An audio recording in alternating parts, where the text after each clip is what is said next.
we bunge enene Mheshimiwa Moses Wetangula niko bona mochire nsemerio kuamiria serikali hasa atebire niko bako gendia siasa chuko baga abananchi ase obokabira na boigo siasa kitabwendereti kagukwana samatanga ya masensemo ya Kilifi niko bona mochire habara yabo asogotabeka emiroberio yokubabeka amo abananchi na gukonya serikali kogendera nemiroberio yaye nigarenge kuyakwana gasumwega wa matanga boko mwene mongina Dorothy Baya uyore ngina humwe Mheshimiwa Owen Baya uyoro mukonyi bumurai bwa barabanga ase ebunge nene.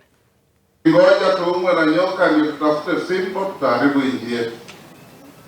Na wale ambao wanataka kugawanya nchi yetu kwa njia ya kikabila, kwa sababu hata sisi wengine wetu tumepaguliwa na wale hawatuoni kama sisi ni kitu, kama stahili chochote.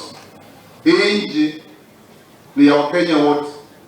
Ninyi wabunge wetu mnajua juzi tumekuwa na mtu amestaafu bunge kama Chief Sergeant at Arms wetu, na yeye anatoka kwa jamii inaitwa Elmon, jamii ndogo kuliko jamii zote katika Kenya, ina watu 500, jamii moja kule Lake Turkana, lakini alipanda mpaka akafika kiwango cha uongozi.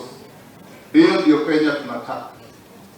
Kenya ambayo inamtambua kila mtu, inampa kila mtu nafasi, inasaidia kila mtu kupanda.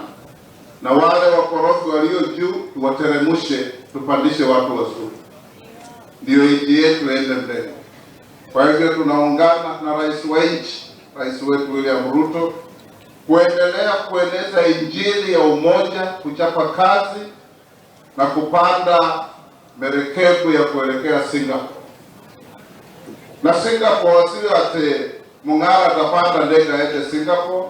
Tukitengeneza barabara mzuri, hiyo ni Singapore. Tukiwa matibabu mzuri, hiyo ni Singapore. Wananchi wakipata maji, hiyo ni Singapore. Tukiwa na upendo kati yetu, maendeleo yakipatikana, hiyo ndio Singapore yetu. Kwa hivyo mimi nawaomba tupendane, tushirikiane, tujenge nchi yetu.